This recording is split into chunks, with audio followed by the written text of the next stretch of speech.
طاہر کی نواسی ہیں، ان کی آڈیو دیکھی ہے تو مجھے بڑی تکلیف ہوئی ہے ان کی آڈیو سن کے۔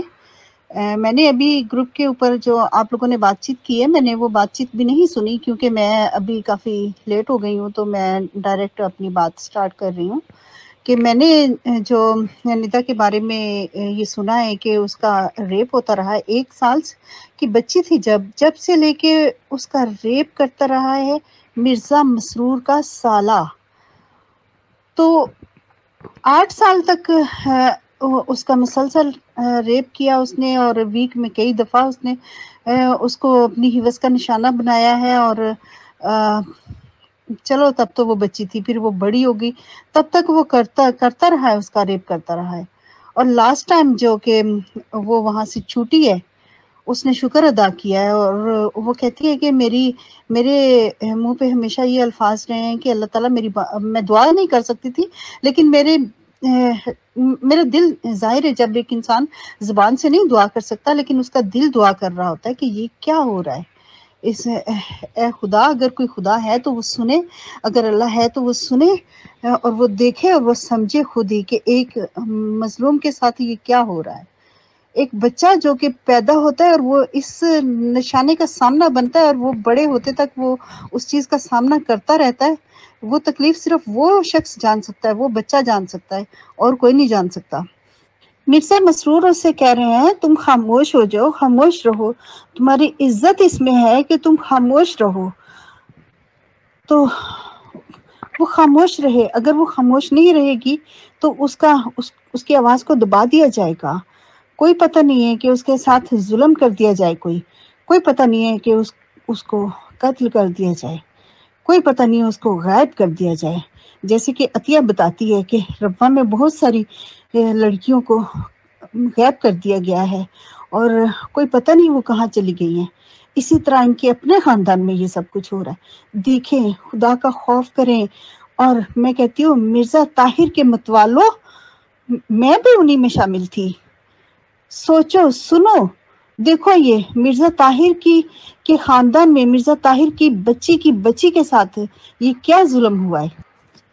مرزا مسرور کی اس کلپ کے اندر جو باتیں میں نے سنی ہیں، میرے تو سر میرا گھوم کے رہ گیا۔ اتنی ڈھٹائی سے باتیں کر رہے ہیں بچاری کو، بجائے تسلی دینے کے، بجائے اس کی حوصلہ افزائی کرنے کے، وہ کیا کچھ باتیں بتا رہی ہے، چیخ رہی ہے، اور آگے سے کہہ رہا ہے کہ کیا ہو جائے گا، 2-4 دن لوگ باتیں کریں گے اور اس کے بعد لوگ چپ کر جائیں گے۔ یعنی کہ پرواہ ہی نہیں ہے کہ لوگ باتیں کریں گے، لوگ کیا کریں گے تمہاری۔ جب تم نے چندے لینے آتے ہو تو کس طریقے سے لوگوں کے دروازے کوٹتے ہو، اور ان کی آواز نہیں سنو گے تم۔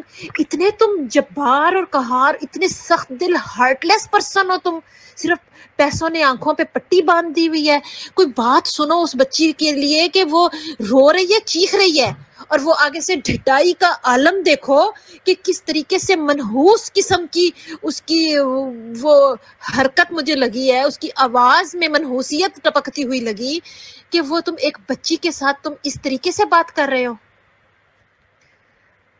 کتنی اور ندا کی ابھی یہ تم سنو گے باتیں، کتنے اور کلپس چاہیے تمہیں ایویڈنس کے لیے، عورتوں کی مجبوریوں کے لیے، عورتوں کی تکالیف اور ان کو رلتی ہوئی عورتوں کے لیے، کتنے اور تمہیں وہ چاہیے ثبوت۔ اور ابھی بھی تمہیں شرم نہیں آتی مرزا مسرور کہ اس بیچاری ندا کو کہہ رہے ہو کہ وہ خود اپنے آپ کو پیش کرتی رہی۔ شرم حیا سے ڈوب مرنا چاہیے تمہاری خلافت کو، تو جوتیاں مار کر، ٹھڈے مار کر وہاں پر پہنچانا چاہیے جہاں پر وہ نمرود اور فرعون کے جو قلعے تو ہیں موجود، لیکن وہاں پر انسانیت نہیں ہے۔ وہاں پہ ملاؤ اپنے آپ کو، اپنے کردار کو ان کے ساتھ، اور دیکھ لو کہ سوشل میڈیا حضرت موسیٰ کا عصا ہے۔ موسیٰ تمہارے گھر میں آ گیا ہے، اور جو سوشل میڈیا ہے وہ ایک عصا ہے اللہ تعالیٰ کی طرف سے ہم عورتوں کے لیے، موسیٰ کا عصا، اور اب تم بچ نہیں سکتے۔ تمہاری مٹی پلیت ہو چکی ہے، تمہارے محمود شاہ ہوں، تمہارے اسلم داؤد ہوں، تمہارے مرزا لقمان ہوں، یہ سب دیکھ لینا کس طریقے سے ذلیل اور خوار ہوں گے، کس طریقے سے تمہاری ظلم اور جبر کی جو باتوں کے آگے جو عورت جو سی چپ تھی، آج وہ کس طریقے سے شیر کی طرح باہر نکلے گی اور یہ سونامی ہے، یہ سونامی آ کے بہا کر لے جائے گا تمہارے بڑے بڑے قلعوں کو. یہ ظلم کا جو تم نے بازار گرم کیا ہوا ہے نا، اس کے اندر تم خود ہی جل کے راکھ ہو جاؤ گے، اور خدا جبر و استبداد کو خود برباد کر دے گا. دیکھ لینا وہ کس طریقے سے تمہیں ریزہ ریزہ کر دے گا، پامال کر دے گا، اور تم دیکھتے رہ جاؤ گے. تمہاری اپنی عبرت ناک موت مرو گے. تمہارا فرعون کو تو پھر کچھ بچانے کے لیے اس کی لاش تھی، تمہاری تو اوقات ہی نہیں ہے کہ لاش بھی تمہاری رکھی جائے. آج مرزا مسرور جو ہے وہ خلیفہ نہیں ہے، وہ ظالم اور جابر اور قہار فرعون اور نمرود ہے. وہ آئے، وہ جواب دہ ہے ہم سب عورتوں کا، ہمارے حقوق کی پامالی کرتا رہا اور خوش ہوتا رہا. وہ آئے اور آ کر ہمیں اس بات کا جواب دے. اس کو جواب دینا ہوگا، سوشل میڈیا پر آنا ہوگا. وہ بند کرنا چاہتا تھا، جس طرح مجھے بند کیا گیا سوشل میڈیا سے. مجھے 20 سال بند رکھا گیا کہ تم الاؤڈ نہیں ہو سوشل میڈیا پر جانے کی، جس کی وجہ سے آج بھی میں پراپر طور پر سوشل میڈیا میں آنے کے لیے ہچکچاتی ہوں. مجھے پریشان کیا گیا کہ لوگوں سے نہ ملا جائے، مجھ پہ ظلم اور زیادتیاں ہوئی، میں نے برداشت کی. آج مرزا مسرور آئے اور آ کر ان ساری باتوں کا جواب دے. آج بتائے کہ خود کو اپنے حضرت صلی اللہ علیہ وآلہ وسلم کے ساتھ ملاتا تھا. بتائے کہ حضرت صلی اللہ علیہ وآلہ وسلم کے اوپر تو تھوڑی سی سرزنش کرنے پر حضرت عائشہ کے لیے ایک آیت نازل ہو چکی. تم بتاؤ کہاں کہاں سے آیتیں لے کر آؤ گے؟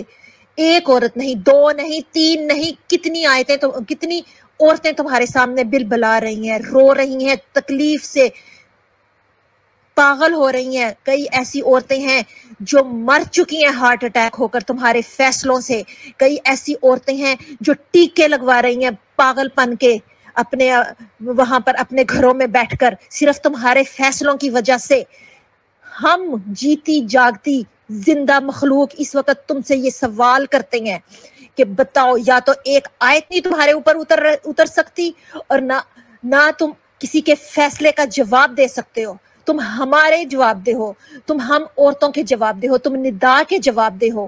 بتاؤ، تم تو ایک چھوٹی سی قسم نہیں کھا سکتے.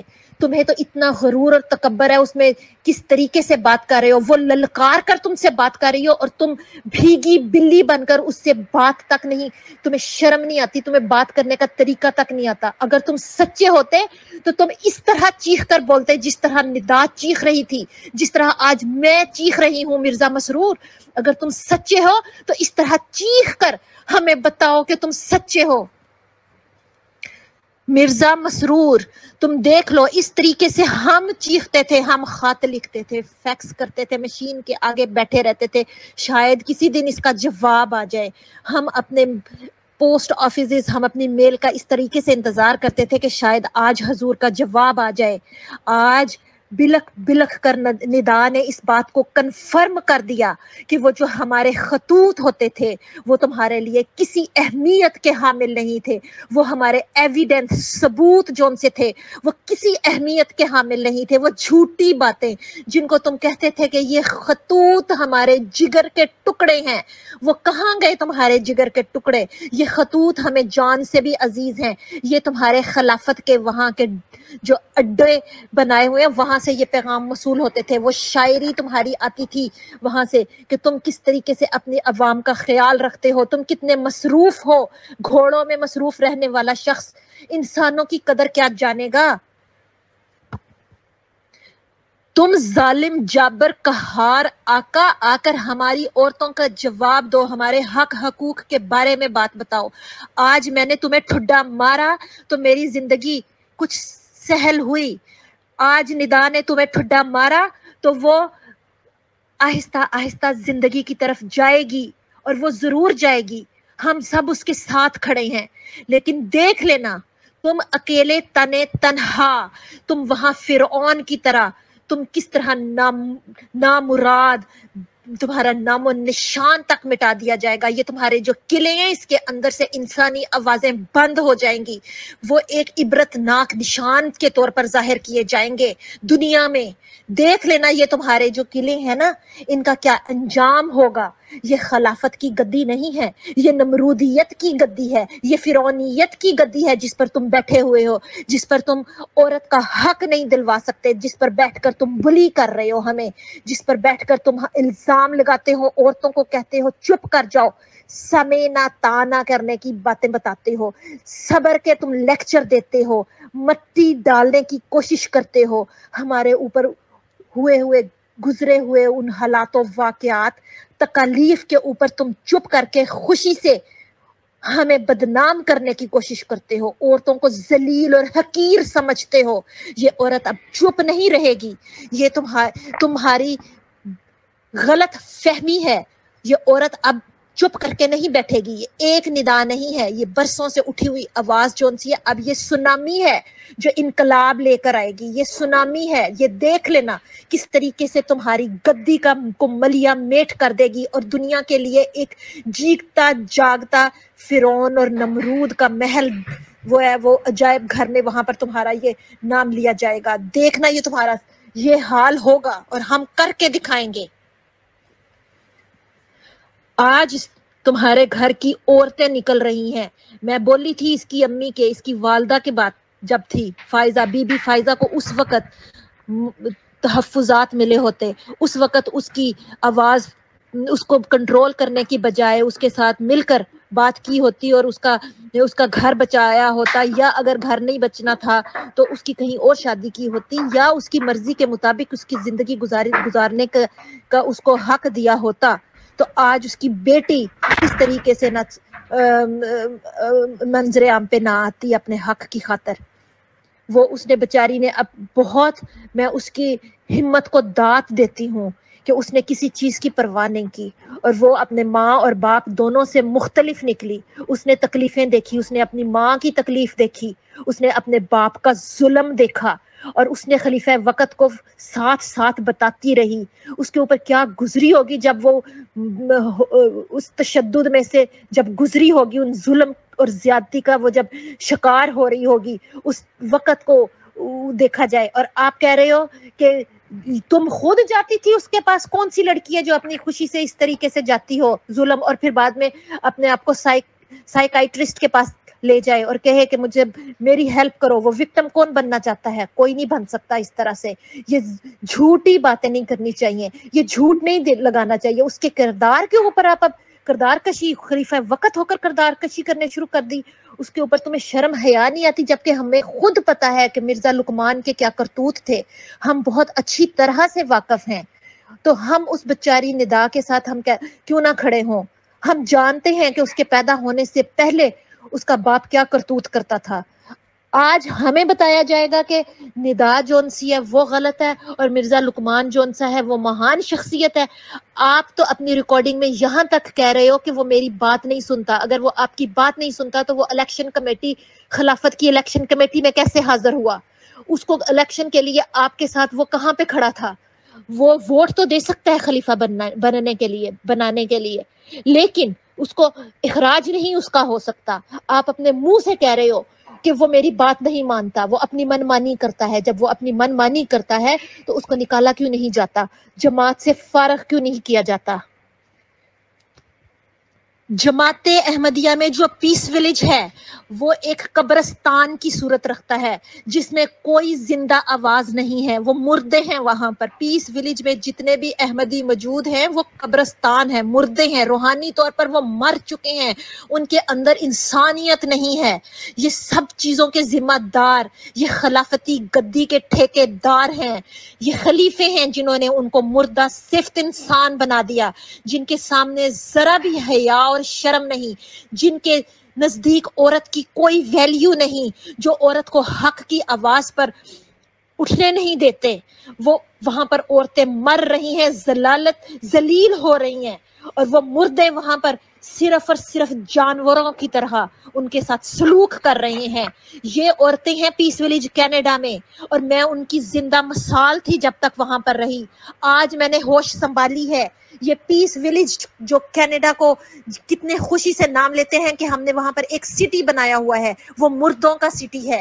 اسے آپ ایک بہشتی مقبرہ جیسے پاکستان میں کہتے ہیں نا، وہ بہشتی مقبرہ نہیں ہے، وہ قبرستان ہے. اسی طرح کے نام پر ایک یہ قبرستان یہاں پر پیس ولیج کے نام پر کھول دیا گیا ہے، یہاں پر جہاں پر مردے ہیں جو عقل اور شعور سے بیگانہ، جو یہاں پر صرف دیوانے ہیں، اور وہ خلیفے کے ہیں، اور وہ خلیفہ کے اس طریقے سے جان دیتے ہیں کہ ان کو کوئی پتہ نہیں کہ اپنی عورتوں کے حق حقوق کیا ہونے چاہیے. یہ ان کی اوقات ہے. یہاں پر بھیڑیے ہیں. وہ پیس ولیج میں جو رہتا ہے وہ بھیڑیوں سے کم نہیں ہے. ہیومینٹی فرسٹ میں بھی وہ وولفز ہیں، وہ جن کا ذکر کر چکی ہے ندا اپنی باتوں میں. بلی کرتے ہیں عورتوں کو، بلی کرتے ہیں وہ برے طریقے سے. وہ بلنگ، دے آر